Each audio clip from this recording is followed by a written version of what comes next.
Hi అండి, అందరికీ నమస్కారం. Welcome to our channel. AP రాష్ట్ర మహిళలకు ఏపీ రాష్ట్ర ప్రభుత్వం అదిరిపోయే శుభవార్తనైతే తెలిపింది.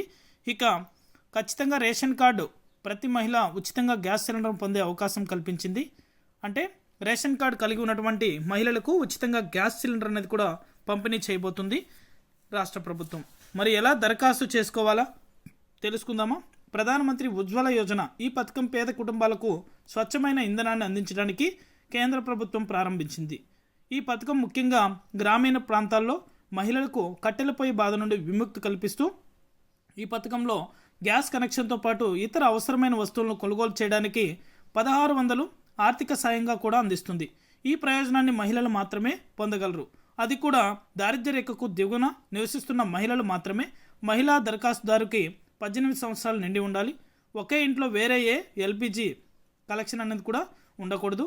షెడ్యూల్ కులాలు, షెడ్యూల్ తెగలు, ఏదైనా పేద కుటుంబానికి వ్యక్తులు మాత్రమే అర్హులు. ఈ పథకం దరఖాస్తుదారుడి కేవైసీ ప్రక్రియ పూర్తి చేయవలసి ఉంటుంది. దీనికి ఆధార్ కార్డ్, చిరునామా రుజువు, దరఖాస్తు చేసుకుంటున్న రాష్ట్రం జారీ చేసిన రేషన్ కార్డ్, కుటుంబ కూర్పునకు ధృవీకరించే ఇతర రాష్ట్ర ప్రభుత్వ పత్రంలో కనిపించే లబ్ధిదారుడి ప్రయోజన కుటుంబ సభ్యుల ఆధార్, బ్యాంకు ఖాతా నెంబర్, ఐఎఫ్ఎస్సి కోడ్ కావాల్సి ఉంటుంది.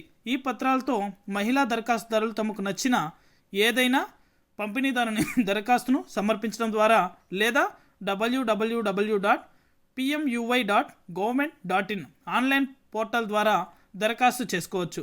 ఇలా ఎవరైతే దరఖాస్తు చేసుకుంటారో మీకు ప్రతి నెల 1600 రూపాయల చొప్పున ఉచిత గ్యాస్ అనేది కూడా సిలిండర్ అనేది కూడా మనకి ఇవ్వడం జరుగుతుంది ఏపీ రాష్ట్ర ప్రభుత్వం. ఈ పథకానికి సంబంధించి కూడా లేటెస్ట్ అప్డేట్ అనేది కూడా వచ్చింది. బడ్జెట్లో ఈ పథకం గురించి కూడా మాట్లాడి బడ్జెట్ సమావేశాల్లో కూడా ఆర్థికంగా అయితే ఉచిత గ్యాస్ సిలిండర్ అనేది కూడా ప్రతి మహిళలకు కూడా ఇవ్వబోతుంది ఏపీ రాష్ట్ర ప్రభుత్వం. ఇది అప్డేట్. వీడియో నచ్చితే ప్రతి ఒక్కరు లైక్ చేయండి, మీ ఫ్రెండ్స్ అండ్ ఫ్యామిలీకి కూడా షేర్ చేసి మన ఛానల్ని సబ్స్క్రైబ్ చేసుకొని సపోర్ట్ చేయండి. Thank you for watching.